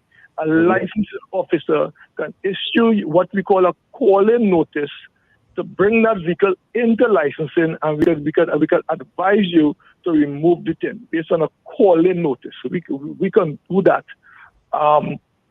It is not something so much we practice. I have instructed my staff. I can tell you, I have instructed my staff to do not have persons remove the tent on the nation's roads. One of the things, you must be able to test that tent. You must be able to see whether that person validate, whether that person has approval, yes or no. Your question specific to the TTPS, let me just answer you this way. TTPS, as far as my knowledge, cannot issue a foreign notice to a vehicle to visit licensing. They'll need a licensing officer to more or less issue such notice. I do not, as Transport Commissioner, I do not encourage removal action. I want to remove the tent on the nation. So then, One last is it that the police are not acting within the law when they instruct persons to remove the tent? Because then the next charge will be not following the lawful instruction of an officer. And if the instruction is not lawful, you have rights not to follow it. Well, let me say, I am not aware whether police are instructing persons to remove them. To be honest with you, I'm not aware of that. It's something Mr. Clark? Really? I'm telling you, I'm being honest with you. I'm not aware. I haven't seen it happen sometimes. Yeah, I am saying that. I know I have instructed my officer not to do so. I'm simply saying, though, it is not the practice we do at licensing. The approval issue with tints, because you know there are many new vehicles that come with the back windscreen and the back seats. Well, factory tint. Yeah. Yeah, that come with factory tinted, yes. And I know sometimes you have to get approval, which I'm always about how state entities are citizen friendly in terms of their policies to the citizens and residents of Trinidad and Tobago. If I buy a car and the car has a tint in the back and on the sides of the back seats, and you are requiring me to have approval for that, one, I think licensing should know, because they're licensing vehicles, that the approval process should be purely virtual or electronic, in that I send in the make of my vehicle and I say there is a back windscreen tint, bam, bam, bam. It's factory, there for factory. Out of a caution, I just want approval for it because it's a factory tint, and you send that approval virtually to me. And even if I have to pay $10 for it, whatever it is, and I have it on my phone as an email, and I could present it if need be, rather than making somebody fill out a document coming to you to process a factory tint that they bought a car with the tint, so it's not that they put on the tint, to go through a whole approval process. It takes time and effort. You know, you are hitting the nail right where I always have concerns when it comes to the licensing department and systems, or any public service where provide a service. We always seek to enhance what we do to make it easier for the citizens. And the point is well noted. I also want to point out to you, though, that it is not just factory tint. It is one that tint falls out of what is required by law. So if you have factory tint that is within law, and most of those vehicles come with factory tint within law, there is no need to write for approval. You see, I need to move the concept. Some persons feel that once my vehicle has tint, I have to come to the licensing authorities. Not so. I would have given the required the existing VLT that the law permits. The question is, though, is that the licensing department continues to work with car dealers and seeking how we could enhance systems to make it much easier for the citizen. You know, and soon we will be launching our online registration system, where the car dealers will have the opportunity to upload all that information before. And therefore, when you now see a vehicle carry certain specifications, we will have pre-approval documents. Once they test and they could certify their sides that this vehicle carry this tint, they could issue the approval to the person who wants on registration. I fully support that. It's a brilliant idea, but I also want to let you know it is part of the new registration process, which we will be launching very soon. You know, the last time we spoke to you on this show, we talked about the issue of renewal of driver's permits, virtually, and so that you don't have to go into an office. And I think you could probably update on that. One, and two, we had mentioned to the updating of laws for senior citizens, more in line with international practice, where a lot of countries, some countries don't even have medical requirements or medical or they certainly make it less cumbersome in terms of the length of time that you have to renew your license and submit medicals in terms of senior citizens. And you had promised back then when we spoke to you that you would look at it, but I haven't heard any update. And it's so strange because so many people who govern this country are senior citizens by the definition, and are driving, I assume, and yet it seems like, you know, it's not. They have drivers, Richard. It's not. Well, maybe they're not drivers anymore, but it seems, you know, because senior citizens are often the brunt of certain discriminatory practices. They get benefits too, but they have certain discriminatory practices, and I think that licensing issue is one of them. And we brought it up last time, so I don't know if you have any update on those two items. Okay, yeah, you're asking me two items. Let me just talk about the online renewal. You would have seen in recent times the minister would have given an update on a number of online initiatives to be launched in the licensing department before the end of this year. He said your question is specific to online renewal. Just to let you know what is happening with that right now. Currently, we are in the testing phase of that software. That software for us was developed by iGov TT, and as well that system is also coming with the capacity where one can also pay for that service online, have that permit delivered at your home or at a TT Connect center. Currently, the ministry, we are finalizing the MOU with TT Connect and the contract with TT Post. I know today, just for information's sake, today the ICT persons behind the project will be carrying out the testing today with the integration with TT Post. By that, we want when someone apply for a permit online, we are testing the customer side of things. You must be able to know exactly where your permit is in the production. So we see that system, as I say, if I have to give a timeline, basically, I am certain within a 3-month period that system will be deployed. I'm really hoping it's much before, because again, we are in the testing stage. Well, I mean, that's absolutely great news. But just as an adjunct to that, why is it that virtual driver's permits or permits electronically on your phone, so after you complete the process, you get the permit virtually on your phone? Why is that also not a consideration rather than just having them posted via TT Post and, you know, killing more trees and right? stuff for TT Post packages? And I am saying, though, let's just expand what you're saying. They're not just for permit, but even for insurance. You know, Yes.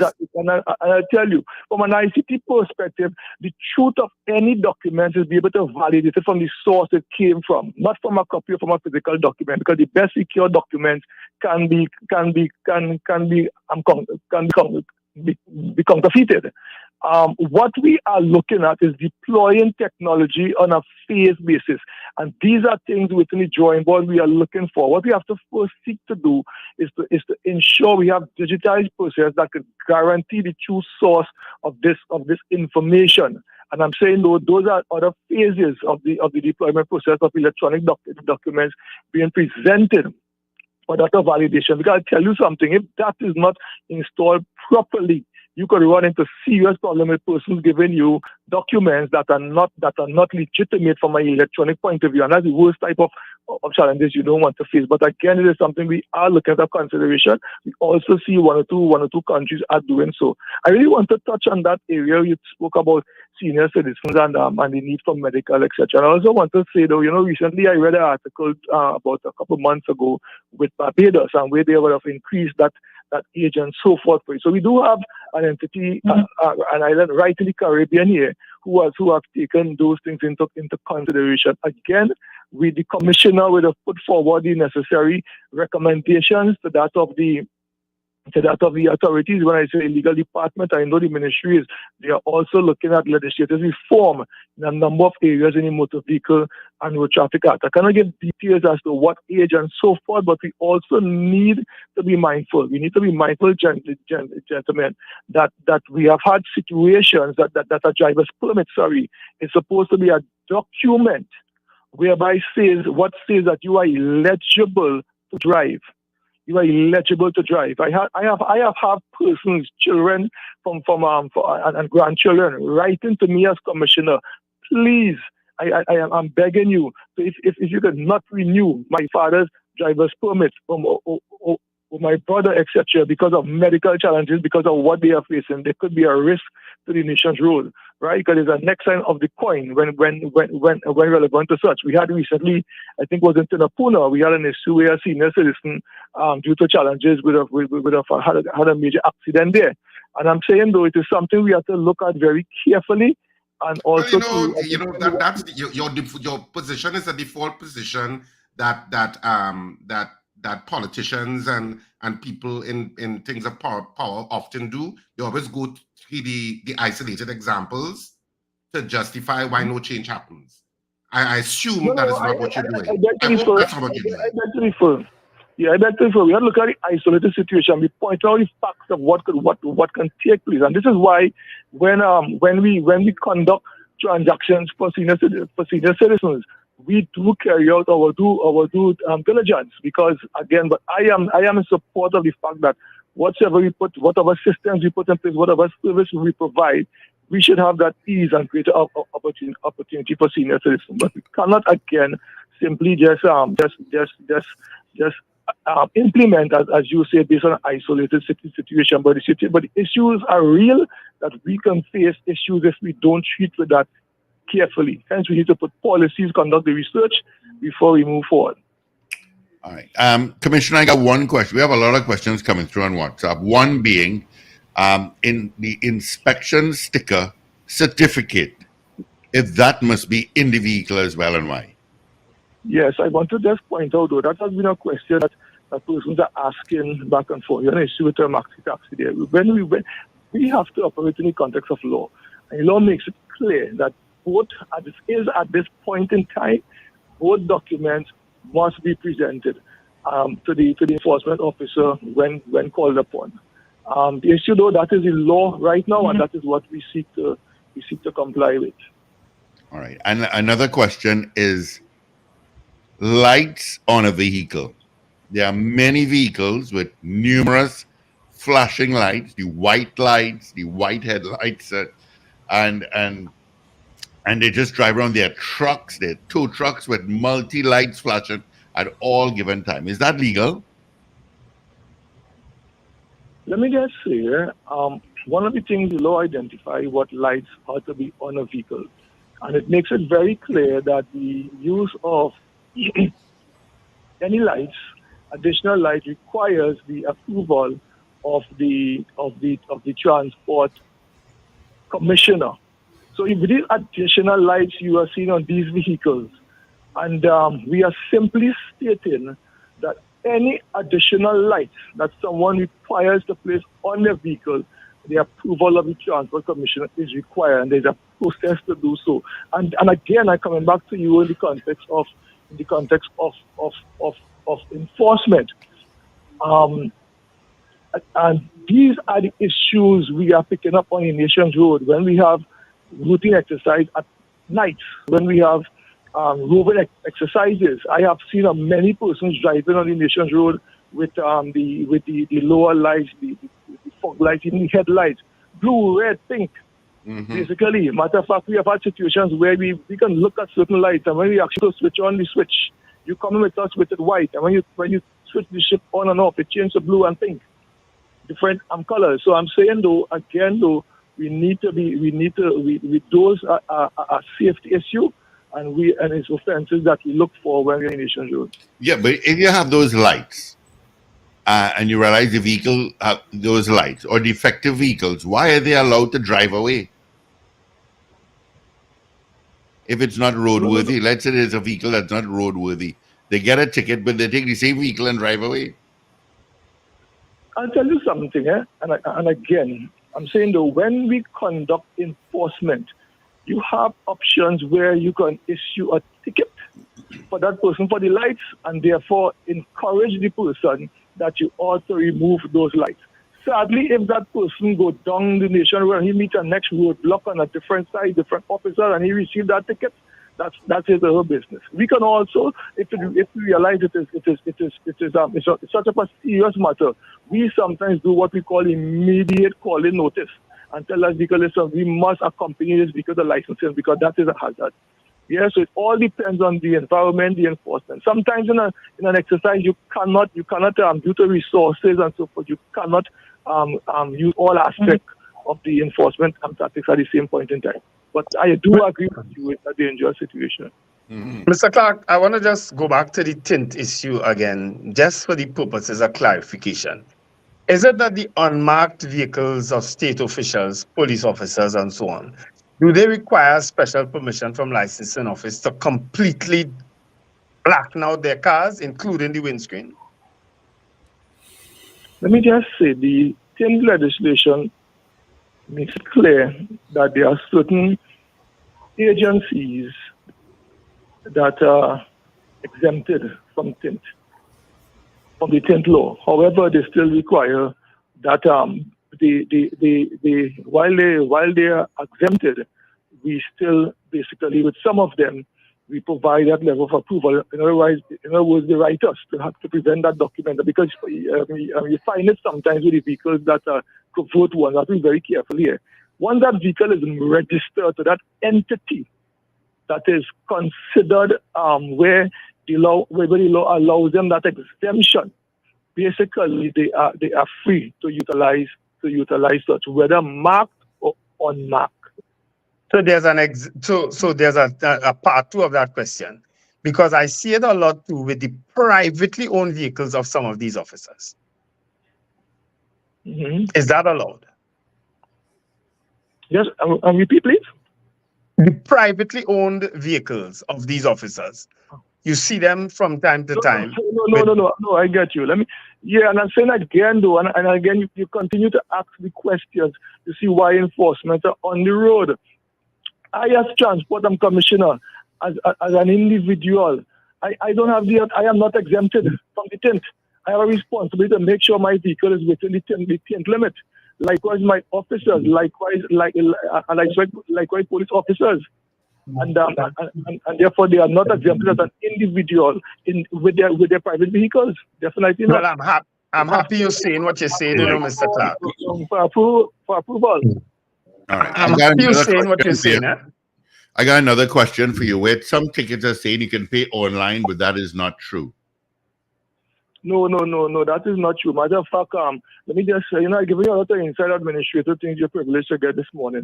The ministry currently we are finalizing the contract for that to utilize that merchant ID and that gateway for online service. Matter of fact, I know it was approached, it went to the authorities recently, and I'm really hoping I think probably within a month or so we should hopefully have that up and running, because we have crossed all T's, dot all I's, test all software, everything. We are just seeking the approval with the relevant bank and to issue the merchant ID, which will provide the person's opportunity to do so. All right. And what about, since Jack Warner days, we've been hearing about weigh stations for trucks and so on. What is it? There's nothing happening with that. I remember there was a time you cracked down on it. You impounded some vehicles in Caroni. Other vehicles came over. I remember seeing offloading some gravel so the truck could make weight. But I believe there might be so many overweight trucks on the nation's roads. Well, one of the things though is that the existing weight station we have right now, what we utilize for weight enforcement.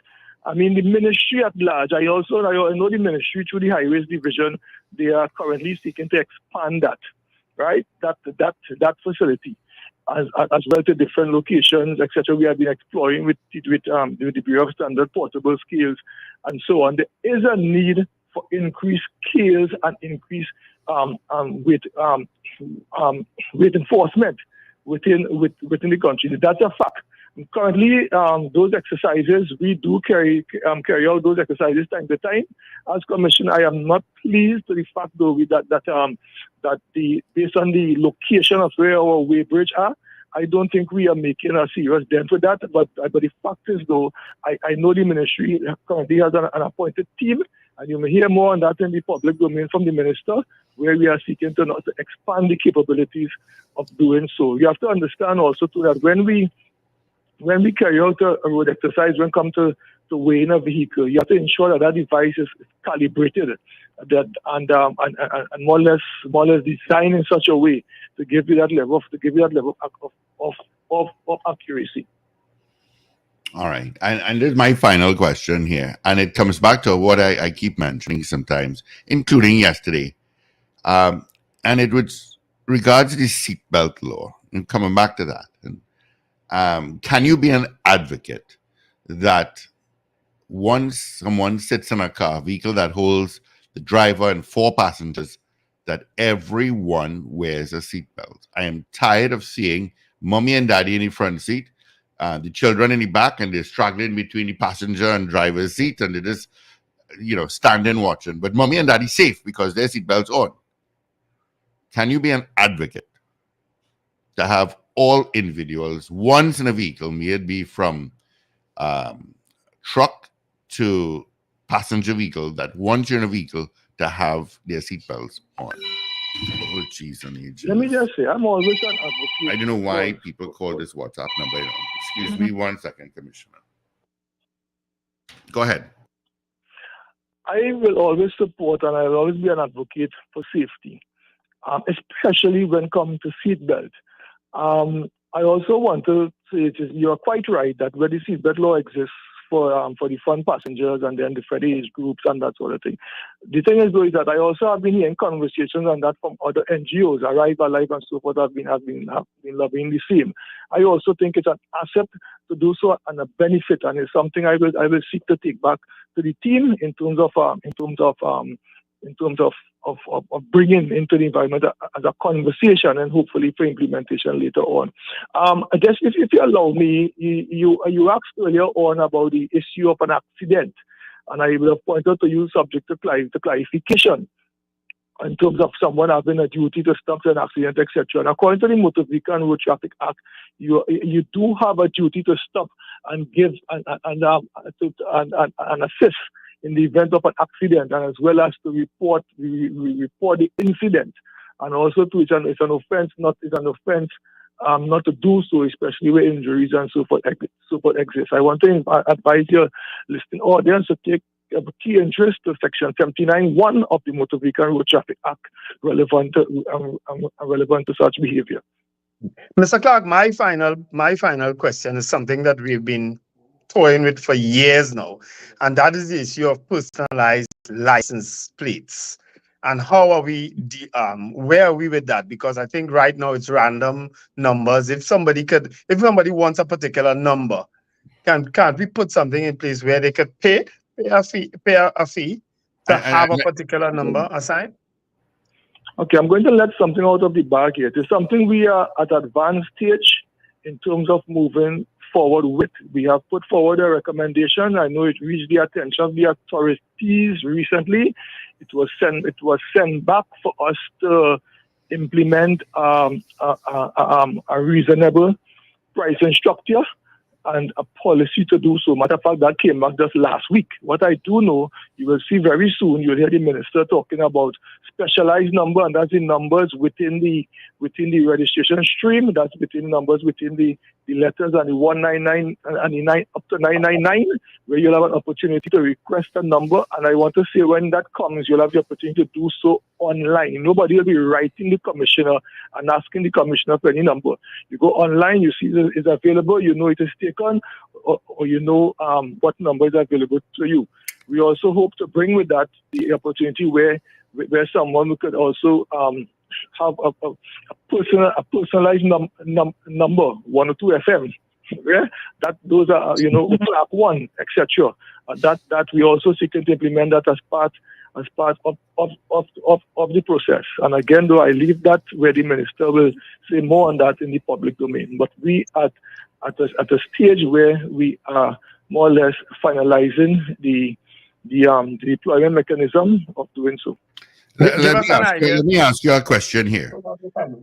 Is there any talks within the works where the license plate for a vehicle is owned by the individual and not owned by the car? The reason I'm asking that, suppose I buy a car from Wendell. The car has a lot of tickets on it. he sells me the car, and I get a summons that I have to pay when I go to renew inspection or whatever it is on my driver's permit, that we have the car has $1,000 in tickets or $10,000 in tickets. Is there any works that the license plate now belong to the owner? If I buy a car, I can put my license plate on that car. Okay, let me just say though, when the vending ministry deploy the personalized number plate, that will be plate to owner and not plate to vehicle.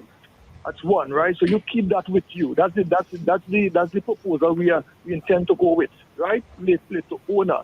As it is now, we do have plate to vehicle, right? You're asking basically, suppose a vehicle has tickets on it, etc., etc. I want to point out though, at this point in time, we do not have tickets on vehicle. In other words, while the ticket is assigned to the vehicle, we do not apply sanctions on the vehicle or so. However, and your question may be relevant in terms of, and it's something we'll have to look at. You do know that when the camera system comes, by that of the spot speed enforcement, right? Through the camera system, by that of the red light enforcement system, that system comes with it, whereby the ticket or the citation notice will be issued to the registered owner, and the law under the red light enforcement system. That's the way it is.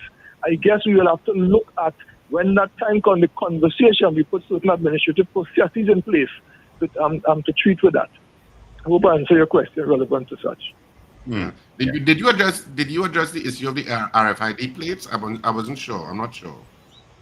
I wonder, you asked that, and again though, you're asking matters that are currently, which will be going to cabinet soon. So I want to kind of not to talk about policies in the context of that, and simply say the minister will say more on that, and you may very well hear him talking about a different approach. I will say for now. Yeah. All right. So that brings us to the end. Yeah, Commissioner Transport Commissioner Mr. Kevin Clark, thank you so much for being with us, enlightening on a lot of things. I love my name changer.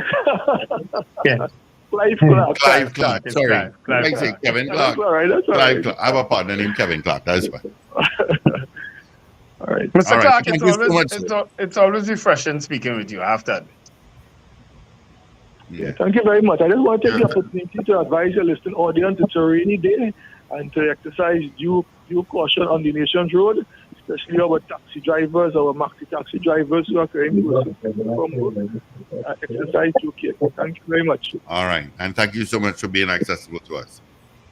Okay. All the best. All right. Have a great day. All be safe. You too, Paul. You have a fantastic day.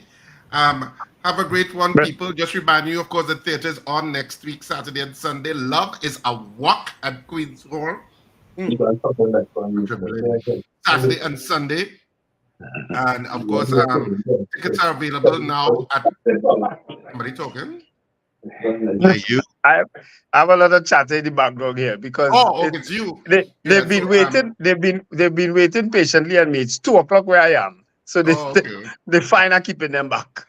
So theaters on Love is a Walk at Queen's Hall next week, Saturday and Sunday. Tickets available at Queen's Hall from 12 noon to 6 p.m. daily. Tickets available at all the usual outlets. You can check RSRR Productions theater page for further information. And have a fantastic day whatever you do. Remember to smile and laugh. It's great for your health. She just walked behind you, Wendell. Folks, have a wonderful day. Remember to let go and let God.